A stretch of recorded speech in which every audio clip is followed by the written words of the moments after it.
Chapter 1. The Auction Block. Rain fell in greasy sheets over the cracked concrete plaza of Liren Prime. The once glittering market square, center of trade between dozens of galactic species, now played host to a far crueler spectacle.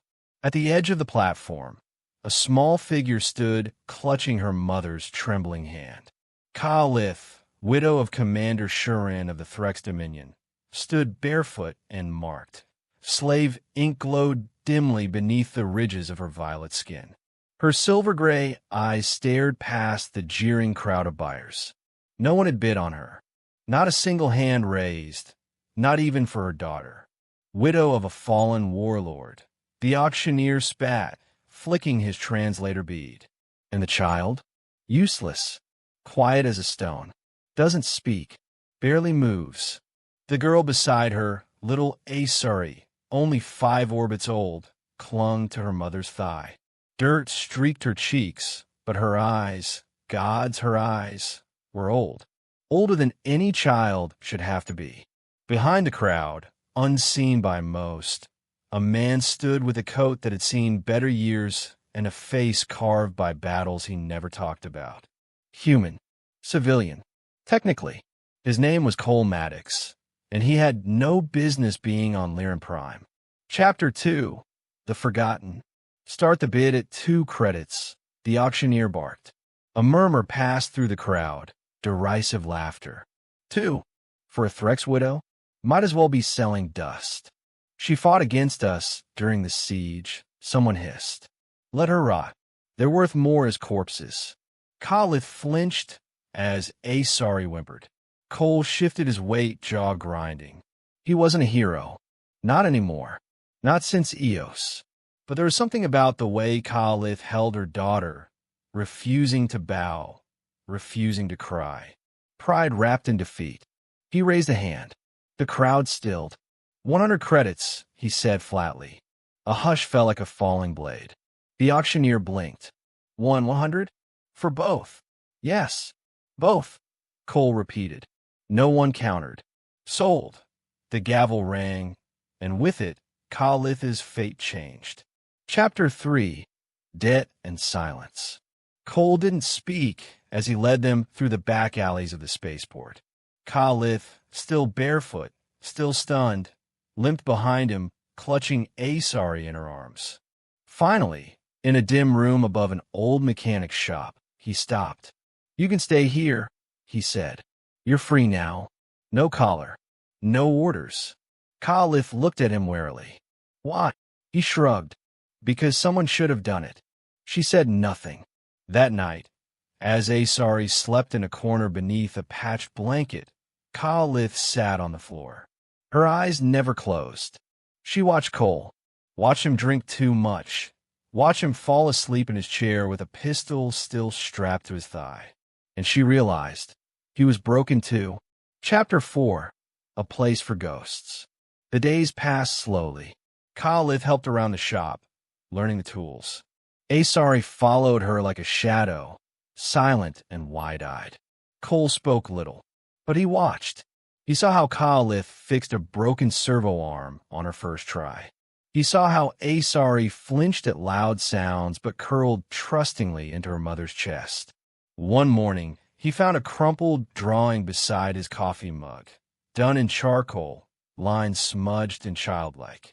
It was him, and Asari, holding hands. He stared at a long time. Chapter 5. The Empire Remembers. Trouble came the way it always does, with a boot to the door and the hiss of plasma rifles. Threx Widow barked a red-armored enforcer. By Imperial law, she belongs to the Dominion. Hand her over. Kaalith shielded Asari behind her. Cole stepped between them, eyes cold. She's mine. Bought her legally. Got the data chip. The officer sneered.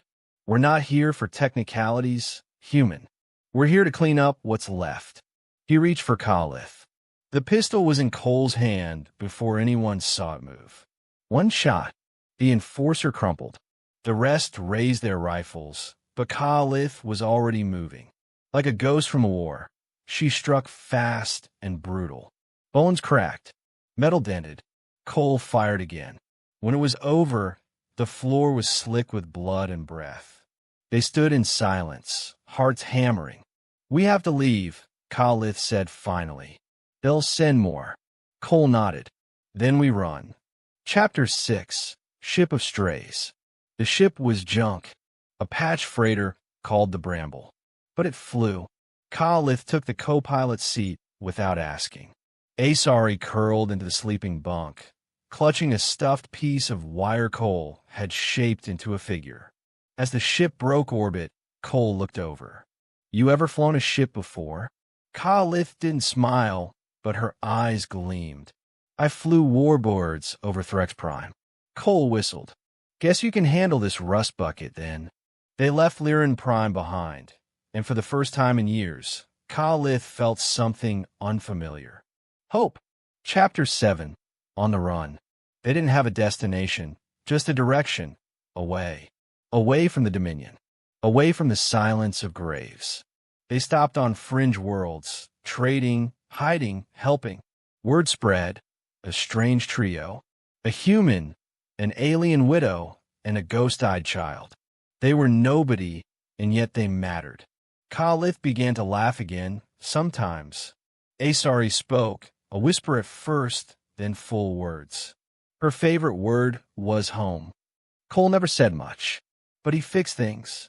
He brought back food. He guarded them like a dog that had known too much loss. And slowly, Khalith started sitting closer. Her hand brushed his when they passed tools. Once, she leaned her head on his shoulder. He didn't move away. Chapter 8, The Bounty. It was bound to happen. A bounty was placed, 10,000 credits for the return of Khalith and her child. Dead or alive. They were in a cantina when the hunters came. Cole caught the flicker of movement in the reflection of his drink.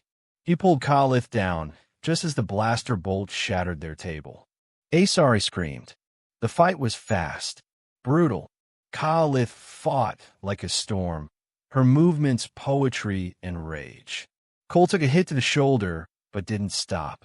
When it ended, the floor was a ruin, and their faces were on every holoscreen in the sector. 10,000 credits, Khalith muttered bitterly. That's what we're worth. Cole took her hand. No, he said. To them, maybe. To me? You're mine. Both of you. Chapter 9 found. They disappeared after that.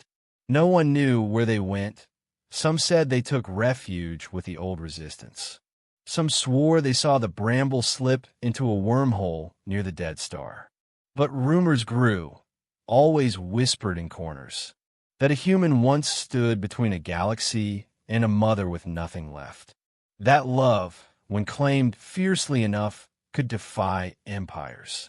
And on a quiet moon, where the grass grows violet and the skies hum low, a little girl runs barefoot, laughing, and a man and woman watch her with arms touching, hearts mended.